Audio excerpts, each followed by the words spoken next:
Bayangkan, kamu adalah orang pertama yang akan masuk dalam sebuah ruangan yang telah tertutup selama lebih dari 3000 tahun. Ini bukan cerita imajinasi, tapi benar-benar terjadi pada tahun 1922, ketika seorang arkeolog Inggris bernama Howard Carter menemukan salah satu penemuan terbesar dalam sejarah. Selama bertahun-tahun, Carter telah melakukan penggalian di Lembah Para Raja, sebuah kawasan pemakaman para Fir'aun Mesir. Dari setiap penggalian yang telah dilakukan, banyak makam Fir'aun kuno telah ditemukan, dan karena itu banyak orang mulai percaya bahwa lembah tersebut sudah tidak lagi menyimpan rahasia besar. Tapi Carter tidak berpikir untuk berhenti. Dia percaya masih ada satu makam yang belum ditemukan, makam seorang raja yang mati di usia muda, yang mungkin namanya tidak lagi diingat oleh sejarah, seorang Fir'aun muda bernama Tutankhamun.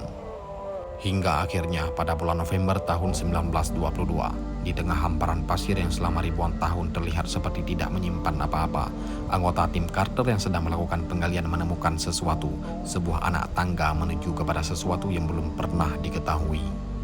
Mereka terus menggali lebih dalam, lalu muncul anak tangga berikutnya. Dan saat semakin banyak anak tangga muncul dari debu pasir, semakin jelas pula bahwa mereka sedang menuju kepada sesuatu yang selama 3000 tahun masih tersembunyi di bawah kaki mereka. Sampai akhirnya, di ujung tangga itu berdiri sebuah pintu dengan ukiran megah, masih tertutup rapat dan masih tersegel.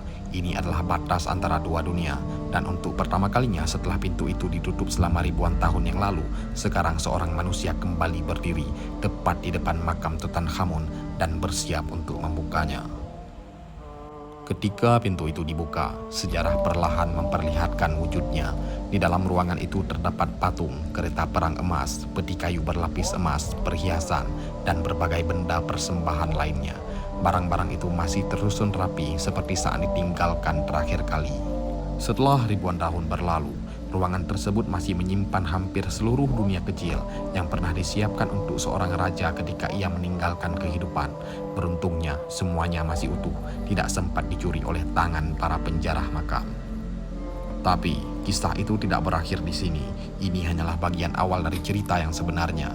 Di depannya masih ada satu ruang lagi, ruang pemakaman utama, tempat jasad Tutankhamun disemayamkan. Carter lalu perlahan masuk ke tempat sakral itu.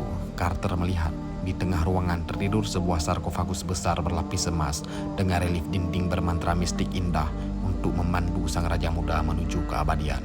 Dan kali ini, Carter tidak hanya berhadapan dengan benda yang ditinggalkan oleh sebuah peradaban. Carter sekarang sedang berdiri di hadapan tempat seorang manusia yang telah dikuburkan lebih dari 3000 tahun sebelum dia datang. Perlahan, sarkofagus itu dibuka. Satu lapisan peti mati ditemukan, kemudian lapisan berikutnya. Carter terus membuka satu persatu, hingga akhirnya sampai pada peti mati berlapis emas murni, dan di dalamnya terlihat nyata jasad Tutankhamun terbaring dengan tenang. Tubuh Tutankhamun terlihat telah diawetkan melalui proses mumifikasi, dan wajahnya tertutup oleh sebuah topeng emas seberat 11 kg. Wajah yang selama lebih dari 3000 tahun tidak pernah dilihat oleh siapapun. Kini wajah itu kembali berada di hadapan dunia. Dan pada akhirnya, Carter tidak hanya menemukan sebuah makam, ia telah membuka sebuah pintu menuju kepada jalan sejarah yang telah lama hilang. Sebuah dunia yang selama ribuan tahun terkubur di bawah pasir, sebuah topeng emas yang diukir oleh tangan manusia ribuan tahun yang lalu, sekarang telah diangkat dari lembah para raja, dari makam seorang Fir'aun muda, kini bisa dilihat oleh seluruh mata dunia.